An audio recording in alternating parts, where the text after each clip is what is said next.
This report is based on a recent thread by Kim Dotcom that I believe is important for people to be aware of.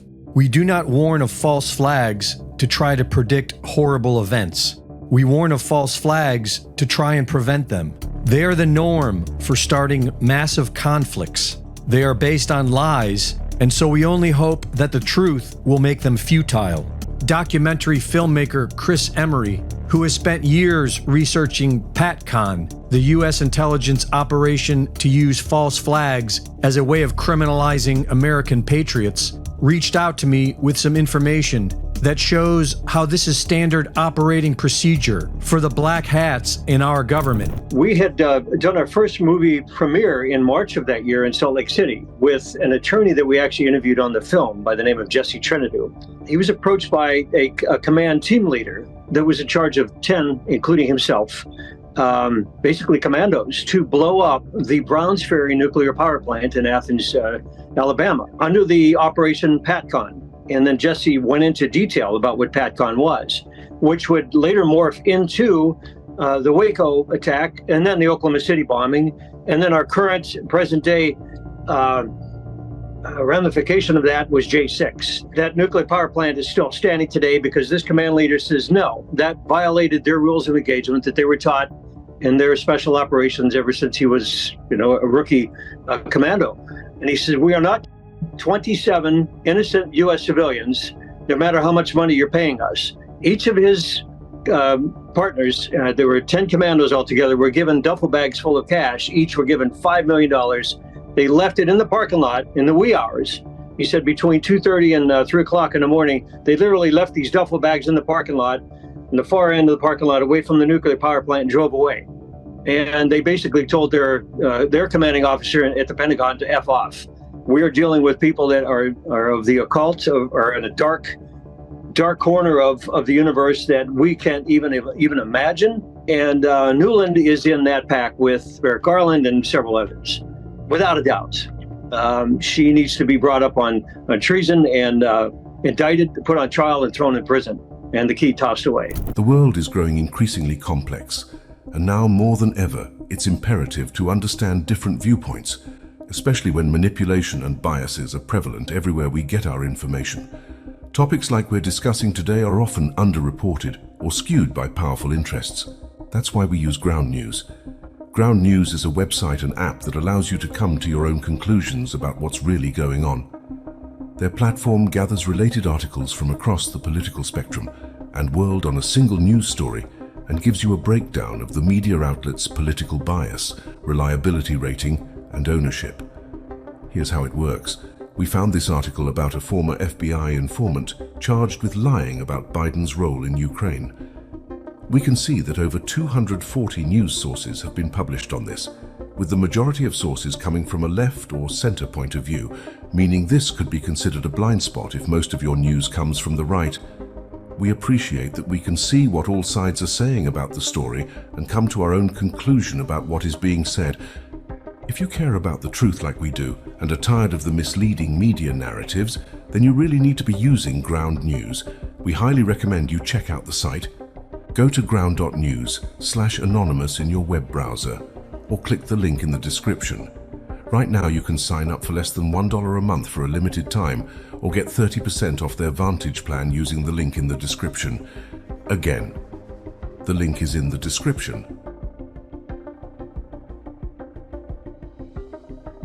We also spoke on the subject of what looks to be the beginning of a false flag being set up on the southern border. What in the world? Why did it take him almost 2.5 years to gear up? I think it's disingenuous what he's doing. There's poor ranchers and the private citizens within 50, 60 miles of the border have gotten their land, their homes robbed, their ranches decimated, trash, human waste, windows broken into, property damage. He could have put the thumb screw on that a long time ago. Why he chose to do so now is beyond me. They're much more keen. They have the operative radar, on high alert now, and they'll be able to hopefully weed out a lot of these operatives that, whether they know it or not, are being paid by the feds to be the fly in the ointment and get a lot more people in trouble. It's just going to be a reincarnation of J6 all over again. Expert on false flags and the southern border crisis, Michael Yawn, is also warning people not to fall for the trap. And we already know that the so-called, I call it OGUS, the occupational government of the United States, we already know that it's out of control. We already know that the only rules that it plays by is anything it can get away with, it will do, right? We already know that. We saw January 6th. We see Americans have to show their ID and get searched and whatnot to get on airplanes. Meanwhile, they got illegals, straight up invaders coming across the border by the thousands every day that can board aircraft without any ID. There are no rules. We are clearly being hunted. And the American citizens, patriots, are clearly being hunted. They're looking for any excuse to go to war, and they will do it. Obviously, there's going to be a very serious war. It's clearly coming. Don't walk into their traps. Do not do it. Why would you go to Eagle Pass, which is so baited, when Abbott clearly could close the border if he wanted to? This is clearly a wrestling match. This is clearly a show. That's the Thunderdome. Don't go. Last June, puppet President Volodymyr Zelenskyy warned the public that Russia was planning to attack the Zaporizhzhia Nuclear Power Plant in Ukraine. There is now talk in Kiev that the real president of Ukraine, Victoria Nuland, has become so desperate for NATO troops to enter Ukraine and continue this U.S. proxy war against Russia that she is willing to murder innocent locals with a radioactive cloud and blame it on Russian forces.